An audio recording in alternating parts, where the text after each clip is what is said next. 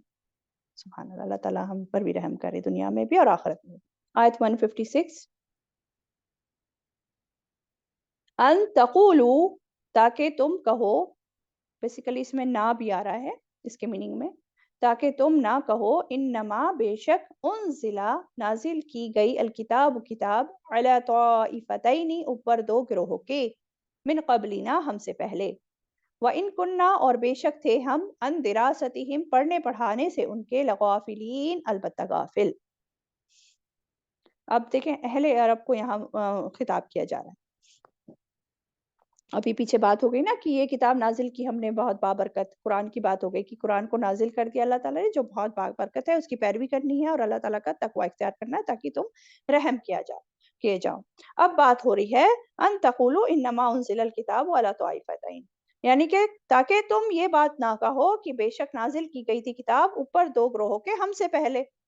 یہ کیا بات ہوئی؟ یعنی کہ اے اہل کتاب، تاکہ تم یہ نہ کہو کہ ہم سے پہلے جو دو گروہ تھے، کون سے دو گروہ؟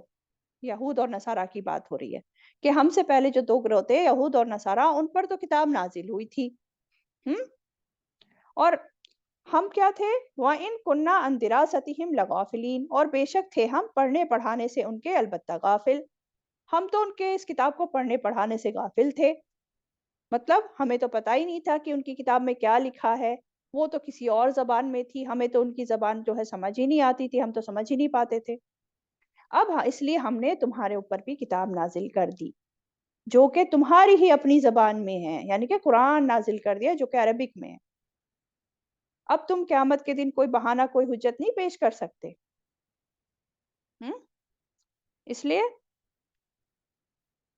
پچھلی کتابوں کو اگر اہل عرب سمجھ نہیں پائے تھے تو اب تو یہ بہانہ ختم ہو گیا، اب تو اللہ تعالیٰ نے اہل عرب کے لیے اور تمام دنیا کے لیے یہ جو ہے کتاب عربی میں نازل کر دی، اب یہ بہانہ نہیں چلے گا۔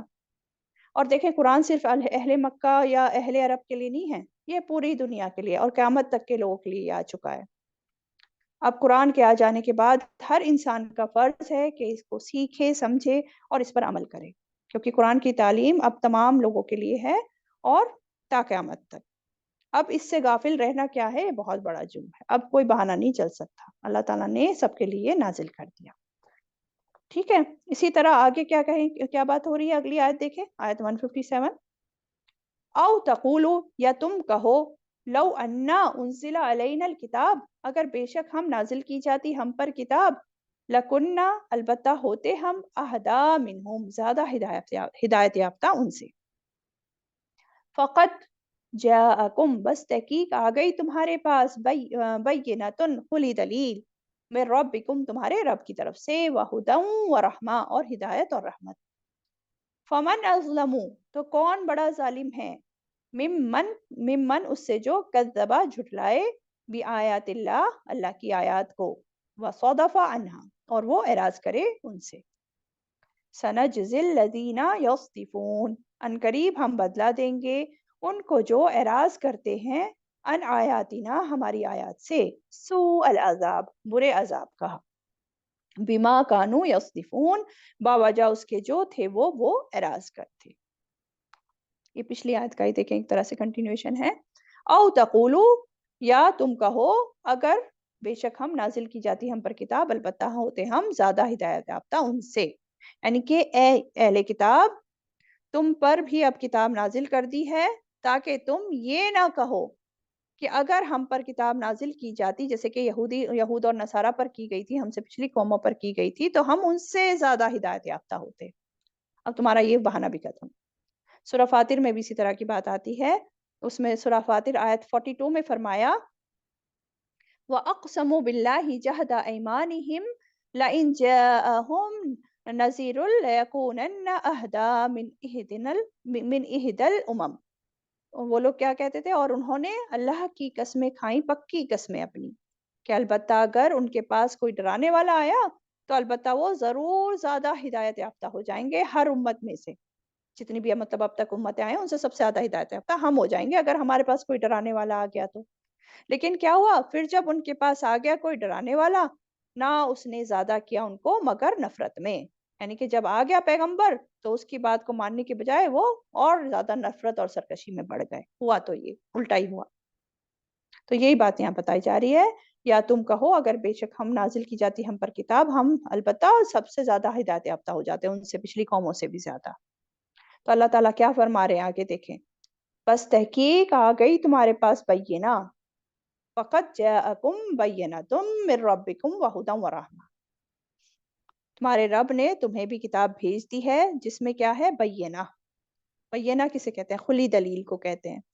یعنی کہ تمہارے پاس بھی بینہ آ گئی جو کہ کھلی دلیل ہے، جس میں واضح احکامات ہیں، حلال حرام سب اللہ تعالیٰ نے واضح کر دیا، صحیح غلط سب سمجھا دیا. اور کیا ہے اس کتاب میں؟ ہدایت اور رحمت بھی ہے. وَہُدًى وَرَحْمَةً، اور ہدایت اور رحمت. تو اس میں ہدایت بھی ہے جو گمراہی سے نکالنے والی ہے تم سب کو، اور زندگی گزارنے کا صحیح طریقے کی رہنمائی کرتی ہے. اور رحمت بھی ہے. رحمت پھر وہی دنیا اور آخرت کی ساری سعادتیں خوشحالیاں اسی کے ذریعے ہیں، ہے نا. تو تمہارے پاس بھی کتاب آ چکی ہے، بینہ آ چکے تمہارے پاس. ہاں، اب تمہارے لیے کوئی بہانہ نہیں بچا. آگے فرمایا فمن اظلم، تو کون بڑا ظالم ہے اس سے جو جھٹلائے اللہ کی آیات کو اور وہ اعراض کرے ان سے. فمن اظلم ممن کذب بآیات اللہ وصدف عنہا، تو اس سے بڑا ظالم کون ہوگا جو اللہ کی آیات کو جھٹلا دے اور ان سے اعراض برتے. اعراض برتے، یہ جو صدف عن آ رہا ہے نا، تو صدف عن یعنی کہ خود بھی اعراض برتنا اس میں آ جاتا ہے، اور دوسروں کو بھی اس کے راستے سے روکنا، دوسروں کو بھی روکنا اس سے. دونوں چیزیں آ جاتی ہیں اس میں. اور اللہ کی آیات میں سب سے پہلے تو قرآن مجید کی آیات، اس کے جو احکامات ہیں، جو بھی کچھ اس میں بیان کیا گیا ہے اس سب کو جھٹلائے جو. اور کونی آیات بھی آ جاتی ہیں جو کہ کائنات میں اللہ کی نشانیاں پھیلی ہوئی ہیں، جو کہ ان سے اعراض برتے، ان سے اللہ کی معرفت حاصل نہ کرے. تو کون بڑا ظالم ہے؟ یعنی کہ وہی سب سے بڑا ظالم ہے جو کہ ایسا کام کرتا ہے، جو کہ اللہ کی آیت کو جھٹلاتا ہے، خود بھی اعراض برتتا ہے اور دوسروں کو بھی روکتا ہے اس کے راستے سے. اور یہاں سب سے پہلے اشارہ کس کی طرف ہے؟ اہل عرب کی طرف ہے، جو آپ صلی اللہ علیہ وسلم پر ایمان نہیں لائے، جنہوں نے قرآن کو جھٹلایا اور جنہوں نے دوسروں کی بھی اس کی طرف آنے سے روکا. دیکھیں نا، دوسروں کو بھی روکتے تھے نا یہ لوگ.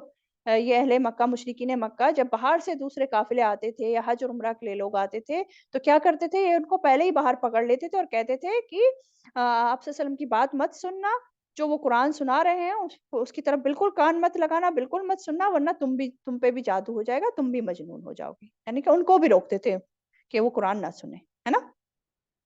تو ان سے بڑا ظالم کوئی نہیں ہے. اللہ تعالیٰ کہہ رہے ہیں ان قریب ہم بدلا دیں گے ان کو. سنجزی الذین یصدفون عن آیاتہ، جو کہ اعراض کرتے ہیں ہماری آیات سے. اور کیسا بدلا دیں گے؟ سوء العذاب، برے عذاب کا. کیوں؟ بما کانوا یصدفون، باوجہ اس کے جو تھے وہ اعراض کرتے. ان کے اس اعراض کرنے کی وجہ سے اللہ تعالیٰ ان کو برے عذاب کا بدلہ دیں گے ان قریب، جلدی، بہت جلد. دیر نہیں ہے وہ ٹائم جب ان کو بدلہ ملنے والا ہے. تو کیا بات پتہ چلی؟ جو بھی کسی کو اللہ کے دین سے روکتا ہے، قرآن سے روکتا ہے، خود بھی روکتا ہے اور دوسروں کو بھی روکتا ہے، پھر ایسے لوگوں کے لیے سخت وعید ہے، سخت وارننگ دی گئی ہے یہاں کی، اس کو پھر جلد ہی بدترین عذاب ملنے والا ہے. یہ بات بتائی. اللہ تعالیٰ ہم سب کو محفوظ رکھے اور ان لوگوں میں نہ کرے. آیت 158 اور دیکھ لیتے ہیں. هل ينظرون الا ان تأتيهم الملائکہ. حل ینظرون، نہیں وہ انتظار کرتے، الا مگر، ان یہ کہ، تاتیہم آئے ان کے پاس، الملائکۃ فرشتے، او یاتیا یا آ جائیں، ربک یا آ جائے، ربک رب آپ کا، او یاتیا یا آ جائیں، بعد آیات ربک بعض آیات یا نشانیاں آپ کے رب کی. یوم یاتی بعد آیاتی، جس دن آ گئیں بعض آیات یا نشانیاں، ربکا آپ کے رب کی، لا ینفع نہیں نفع دے گا، نفسن کسی نفس کو، ایمانہا ایمان اس کا، لم تکن آمنت من قبل نہیں تھا وہ ایمان لایا اس سے پہلے، او کسبت یا کمائی کی تھی اس نے، فی ایمانہا اپنے ایمان میں، خیرن کوئی نیکی، کوئی بھلائی. قل انتظروا کہہ دیجئے انتظار کرو، انا بے شک ہم بھی، منتظرون انتظار کرنے والے ہیں. ترجمہ اس کا کیا بات بتائی جا رہی ہے؟